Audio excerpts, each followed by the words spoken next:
When Aarav and Meera first stepped inside the infamous Bhoot Mahal, they believed it was nothing more than an abandoned palace filled with dust and silence.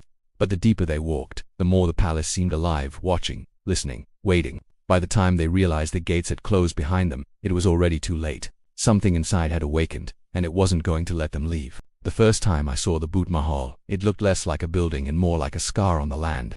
Its towers leaned at odd angles, windows shattered into black eyes, and vines coiled around its crumbling walls like veins feeding on decay. They said the palace had been cursed, that no family lasted long inside it. Some whispered of screams in the night, of shadows that wandered even in daylight, of doors that opened when no one touched them. I didn't believe in curses, but I always believed in silence, and the silence around that place was unnatural. No birds perched on its broken roof, no dogs dared to wander near. Even the wind seemed to die before touching its gates. It was late evening when I pushed through those gates. The metal groaned like a wounded animal, and the sound stretched into the empty fields behind me. My chest tightened with unease, but curiosity urged me forward. The courtyard was wild, grass reaching past my knees, broken statues half buried in the dirt. A dried fountain stood in the center, its basin cracked and stained as though something dark had once poured through it. I moved past it quickly, unable to shake the feeling that unseen eyes were fixed on me. The main doors were heavier than I expected. They swung open reluctantly, revealing a darkness that swallowed the last of the evening light. I stepped inside, and immediately the air changed. Cold, damp, heavy. It was like walking into a tomb. My footsteps echoed far too loudly, bouncing off walls that I could barely see.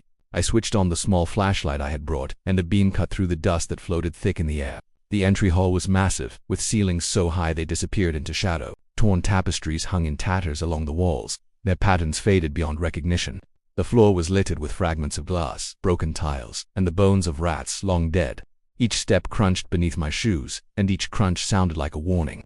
I tried to convince myself that the palace was just old, that the whispers of it being cursed were just stories. But then I saw the paintings. They lined both sides of the hall, portraits of men and women dressed in rich robes, their faces captured in oil paint that had somehow survived the rot. The longer I stared, the less human they appeared.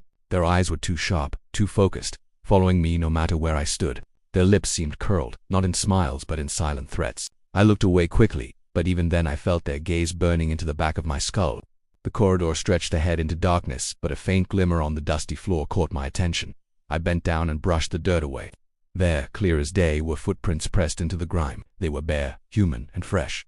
My heart skipped. I hadn't seen anyone else here. The air was thick with abandonment, yet these footprints suggested someone or something had walked here not long ago. I followed them despite the warning screaming in my head. Each step forward made the palace feel less like a ruin and more like a trap. The walls seemed to close in, the ceilings to droop lower, the air to grow heavier. My flashlight flickered once, twice, before steadying, but the beam seemed weaker now, swallowed by the shadows. The prince led me to a staircase that curled upward into pitch black. The wood of the steps creaked as I placed my weight on them, the sound loud enough to make my stomach twist. I imagined the entire staircase collapsing beneath me, sending me crashing into the darkness below, but it held, groaning with each step. At the top, the air was colder. The corridor stretched long and narrow, lined with doors on either side, most of them broken from their hinges. My light swept across fragments of broken furniture, shredded curtains, and walls carved with strange symbols I couldn't understand. The footprints continued, weaving through the dust until they vanished near one of the open doorways. I stepped closer, careful, heart hammering. Inside the room the smell was stronger, dampness mixed with something rotten. The moonlight slipped through a cracked window, spilling pale silver across the floor. There, in the center of the room, was something that made my breath catch. It was a doll, lying face up, its porcelain skin cracked and its glass eyes shining faintly in the light. But it wasn't its broken body that froze me in place, it was the mouth. The doll's lips were parted, and as I leaned closer, I realized with a jolt that the tiny teeth inside were real, and they were moving, as though the doll were grinding them slowly, waiting for me to come closer. I stumbled back from the doll, my breath caught in my throat. The sight of those teeth, faintly grinding as if tasting the air, was something my mind tried to reject. I blinked hard, thinking maybe it was a trick of the light, maybe nerves playing games, but when I looked again, the teeth were still there, clicking softly like the ticking of a clock in an empty house. The sound filled the room even though it was so quiet, echoing in my skull. I wanted to leave, to run down the staircase and out of the gates, but my legs felt locked in place. Slowly, I forced myself to step back into the corridor. My flashlight shook in my hand, the beam quivering as though it too were frightened. The air outside the room felt no better, colder now, with each breath burning against my throat. I moved down the hallway, passing more open doors. Each one seemed to breathe, their shadows spilling out like living things. The smell of dampness followed me, mixed now with something sharper, like rusted iron. The corridor ended at a pair of tall doors carved with intricate patterns. Dust covered most of the designs, but I could make out twisted shaped serpents' claws and eyes staring outward. I hesitated, but the same pull that had dragged me into this palace urged me forward. I pushed the doors open. They swung easily, almost too easily, and I stepped into a wide hall. Moonlight poured through broken glass windows high above, bathing the room in a pale glow. The first thing I noticed was the chandelier.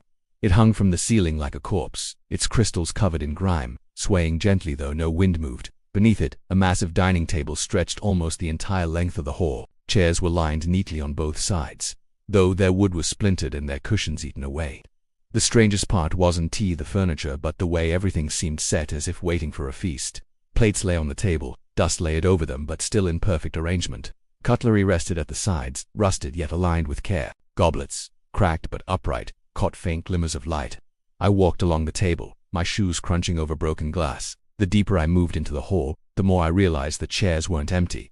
Figures sat there, motionless. At first, I thought they were mannequin stuffed bodies placed to resemble dinner guests. Their clothes were old, rotting away, eaten by moths and dampness. Their hands rested on the table, skeletal fingers curled around rusted forks. But what froze me were their heads. They were tilted, every single one of them, just slightly enough to look unnatural.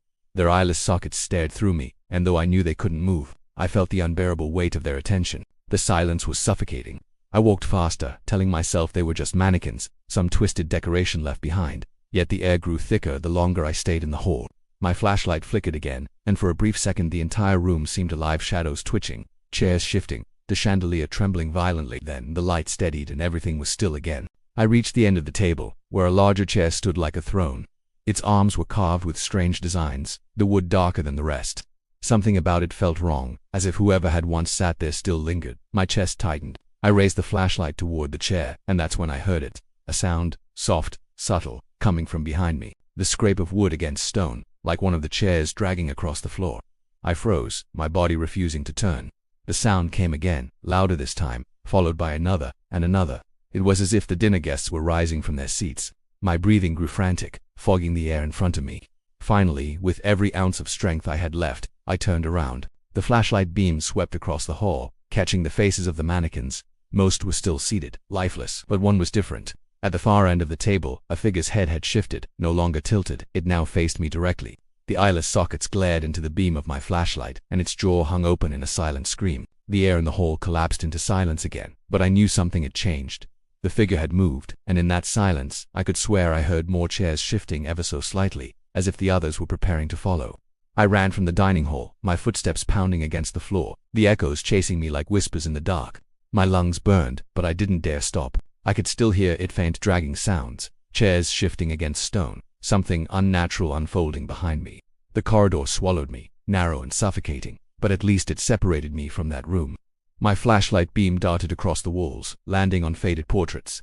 Their cracked canvases showed men and women dressed in robes, but the longer I looked, the less human they appeared. Their mouths were stretched too wide, their eyes painted to black, their features twisted into grotesque versions of life. I turned the beam away quickly, but it didn't matter. I could feel their gaze like a knife between my shoulder blades. The corridor seemed endless. Every step forward revealed another turn, another stretch of shadow. The air grew heavier, pressing down on me, thick with the scent of damp stone and something metallic like dried blood. My legs trembled, but I pushed on. I wanted to believe that somewhere in this cursed place there had to be a way out, some path that led me back into the night. At the end of the hallway, I came upon a door unlike the others. It wasn't broken or rotting, but stood tall and firm, its surface painted black, with a strange symbol carved into it. The symbol looked like an eye, jagged lines spreading out from its center like veins. I hesitated, my hand hovering over the doorknob. I didn't want to open it, but something inside me whispered that I had to. Maybe it was curiosity, maybe madness, but I turned the knob and pushed. The room was pitch black. My flashlight cut through the darkness, illuminating dust swirling in the air. The walls were bare stone, cracked and dripping with moisture. The floor was different though. It wasn't wood or marble but dirt, soft and uneven beneath my shoes. I stepped inside cautiously, my heart hammering. The beam of light landed on something in the center of the room, and my stomach dropped. A circle had been carved into the ground, filled with strange symbols that glowed faintly in the dark.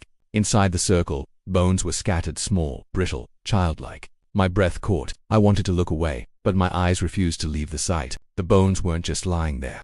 They were arranged, carefully placed, as if part of some ritual. The skulls faced upward, their hollow sockets staring at the ceiling. I stepped back, my hand shaking so hard the flashlight beam quivered. The symbols on the floor seemed to flicker, almost alive, pulsing faintly like veins carrying blood. The air was colder now, each breath stabbing like ice.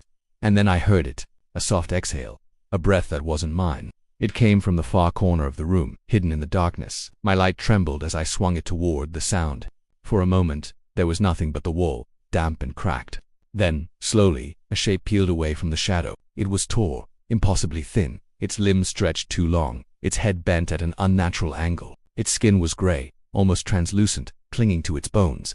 It didn't move, but its chest rose and fell with slow, deliberate breaths. I froze, every muscle in my body screaming at me to run, but I couldn't.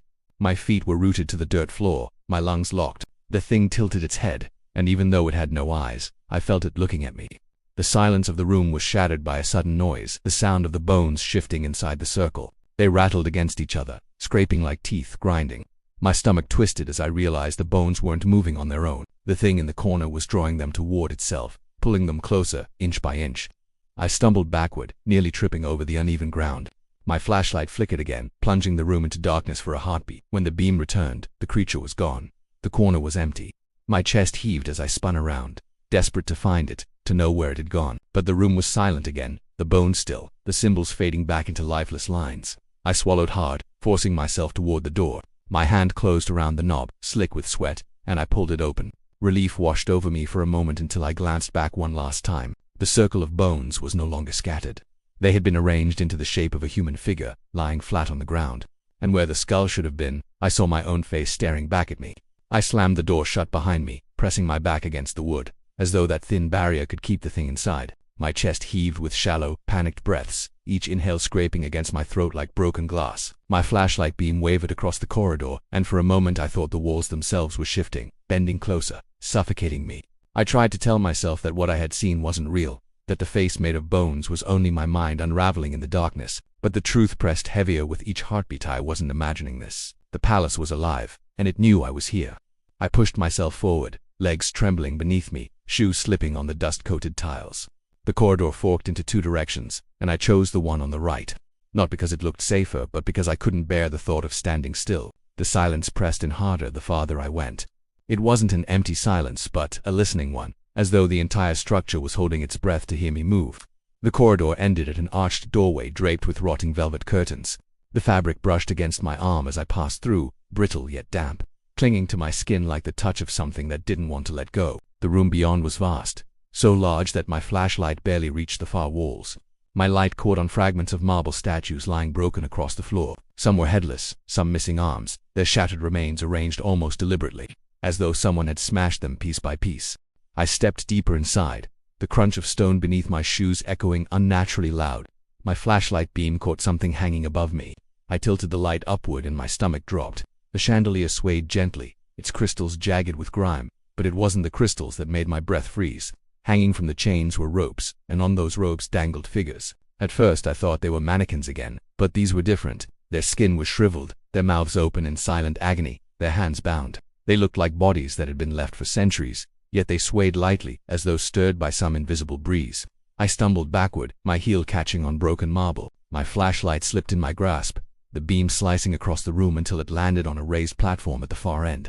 A throne stood there, carved from black stone, jagged and cruel in its design. Draped across it was a massive cloth, blackened with age and heavy with dust. Something underneath shifted when the beam touched it.